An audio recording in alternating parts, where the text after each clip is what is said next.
You're listening to Coffee Break Flight Instruction by M0A.com. Flight train tips in 15 minutes or less.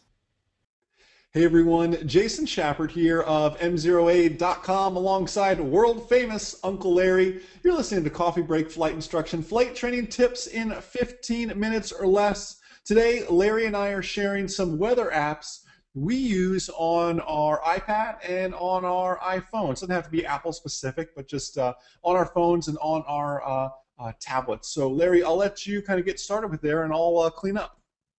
Okay, I use about three of them that I use actually a lot. The first one that I kind of like go to is an app called AeroWeather. And what's nice about it is you can put in any of the ICAO identifiers into it. And what you're going to get is once you put them in, you're going to get the temperature, you're going to get the ceilings, you're going to get where the winds are coming from, and then if you hit it and move it over, it'll actually give you a few little tidbits of kind of like with some of the comm radios and things like that. And it's about as up to date. It really comes off of the METARs. I use it actually when I get up in the morning. The first thing I kind of look at is just to see what are the winds doing at the airport. After that is when I'll go over and get onto my Mac and go see what's going on with weather.gov. And also, if I can't get to my computer, I can go on to FlyQ, which I know you're going to talk about later, but they're all fantastic apps. Another one that I use is called iOne, which is really kind of an iPhone app for Wunderground. And what's nice about Wunderground is I can get a lot of up-to-date radar. I mean, within 10 minutes of where you're actually at, I can kind of see how it's moving. I can get actually winds aloft on it when you kind of go off to the side. And it's really very helpful. Actually, that's the one that I go to probably about a week before I'm going to like go on a flight with my student, just kind of get an idea. If I'm going to go on a cross country, I can go out to 10 days and kind of see which winds are going to be due, which airports I can go to that are going to favor those winds. So I can get, every day I kind of go into it, but once I get within 48 hours, that's when I get into more detail. So those are the kind of like the three that I use. I can use some local ones off of my television if I want to. Weather Channel actually is a pretty good app that I also have, but they're going to give you redundant information.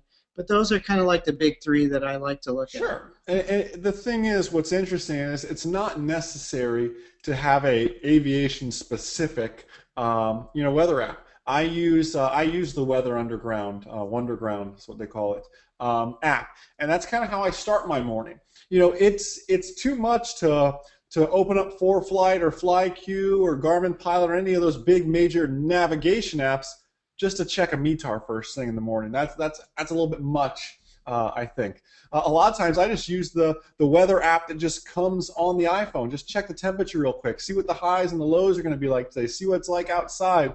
But what I use if I need to grab a METAR or something like that is I'll use AOPA's the FlyQ Pocket version, which is free to all AOPA members. So I'll end up using that just to grab a quick METAR, tap, kind of see what's happening in the area if I'm flying the day. Even if I'm not flying that day, I'm still always checking METARs, always trying to learn and see something new. I mean, Larry, how many times, have you picked up a METAR and you go, oh, that's something new? I mean, just the other day, we had smoke down here in Florida, and Larry sent me, that METAR and that, a screenshot of his phone showing that, because that's not something you see every day in that case. So it's interesting the things you see and the things you learn. I tell all my online ground school members, I challenge them to read a METAR every day, to literally wake up, read that METAR, then go outside and see what that METAR looks like, feels like. What does 8 knots of wind feel like? What do 1,200-foot broken clouds look like? Read that METAR, then go outside and experience it for yourself and visually see it, so and you can use that information in the future to make smart go and no-go decisions. So some great apps, Larry. Keep in mind, guys, they don't have to be aviation specific, especially for big picture sort of things. If you are looking for an easy METAR place to grab that sort of stuff, FlyQ Pocket's what I use. And Larry mentioned some great ones as well. So, guys, anyways, that is it for this episode of Coffee Break Flight Instruction, flight training tips in 15 minutes or less.